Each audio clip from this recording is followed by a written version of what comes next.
ایک بھوکا لکھپتی۔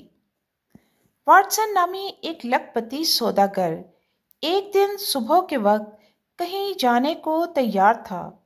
نوکر ناشتے کی میز لگائے منتظر کھڑے تھے کہ اتنے میں ایک بھوکے بوڑھے نے آ کر سوال کیا، سوداگر صاحب، میں 3 دن سے بھوکا ہوں، کچھ کھانا ہو تو خدا کی راہ میں دلوا دو تاکہ میں بھی پیٹ کے دوزخ کو بھر لوں۔ واٹسن نے نہایت کراہت سے کہا، احمق بوڑھے، یہ نان بائی کی دکان نہیں۔ بوڑھے نے کہا، کچھ پیسے ہی دے دیجئے کہ بازار سے روٹی خرید لوں۔ واٹسن بولا، بس اب تقریر بازی ختم کر کے فوراً دفع ہو جاؤ ورنہ ابھی کتا مزاج پرسی کرے گا۔ غریب خاموش ہو کر نہایت بے دلی کے ساتھ چلا گیا۔ لیکن واٹسن جوں ہی میز پر بیٹھا، اسے معلوم ہوا کہ کسی بے احتیاطی سے چائے، مکھن اور میوے کو مٹی کا تیل لگ گیا ہے اور سب چیزوں سے تیل کی بو آ رہی ہے۔ یہ کام کی جلدی میں فوراً اٹھ کھڑا ہوا اور نوکر کو 1 بجے کھانا لانے کی تاکید کر کے چلا گیا۔ لیکن 3 بج گئے اور نوکر نہ آیا۔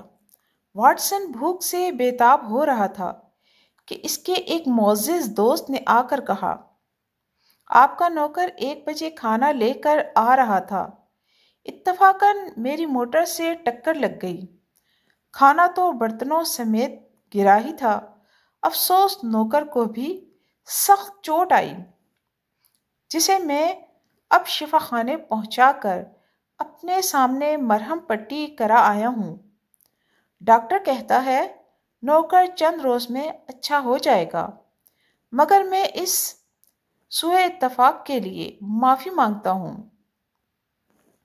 واٹسن دوست کو رخصت کر کے مکان پر آیا اور باورچی کو رات کا کھانا معمول سے قدرے پہلے تیار کرنے کا حکم دیا، مگر باورچی نے رات کو سر جھکا کر عرض کی، میں کھانا پکا کر ایک معمولی کام کے لیے کمرے سے باہر نکلا تھا، واپس آ کر جو دیکھتا ہوں تو آپ کے کتے نے سب کھانا خراب کر دیا ہے۔ صاحب سخت جھنجھلائے، مگر اب کیا ہو سکتا تھا؟ پھل جو منگائے تھے وہ بھی بدبودار معلوم ہوئے۔ ناچار بھوکا سونا پڑا۔ دوسرے دن صبح اٹھ کر چائے تیار ہوئی تو اس کی بھی وہی حالت پائی، اور 1 بجے کا کھانا بھی کسی وجہ سے یوں ہی برباد ہو گیا۔ آخر ان باتوں کے پے در پے واقع ہونے سے واٹسن کو خیال آیا کہ ہو نہ ہو یہ اسی بوڑھے کی بددعا کا نتیجہ ہے۔ ناچار وہ اپنے ایک دوست کے ہاں کھانا کھانے چلا گیا، لیکن جو ہی دوست کے ساتھ کھانے کو بیٹھا، میز پر کھانا رکھتے ہوئے نوکر کا پاؤں پھسل گیا، میز واٹسن پر آ پڑی اور یہ اس دوست کی میم صاحبہ پر جا گرا۔ اس کے گرنے سے انہیں بھی چوٹ آئی اور کھانا بھی سب کا سب تہہ بالا ہو گیا۔ ناچار واٹسن شرمندہ ہو کر یہ کہتا ہوا اٹھ آیا کہ میں اپنی بدنصیبی میں تمہیں شریک نہیں کرنا چاہتا۔ اب یہ دوسری رات تھی جو اسے فاقے سے بسر کرنا پڑی۔ تیسری صبح بھوک کے مارے اس کی حالت سخت ابتر ہو رہی تھی اور یہ حیران بیٹھا سوچ رہا تھا کہ کیا کروں اور کیا نہ کروں کہ اتنے میں اتفاقاً پھر اسی بوڑھے فقیر کا ادھر سے گزر ہوا۔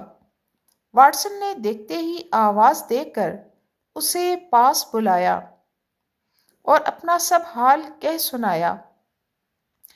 اس نے کہا، صاحب، بے شک تمہاری بے رخی دیکھ کر میں نے ہی پرسوں خدا سے دعا مانگی تھی کہ الہی تیرا یہ دولت مند بندہ اس فاقے کی مصیبت کو بالکل نہیں جانتا جو تیرے بھوکے بندوں پر گزرتی ہے۔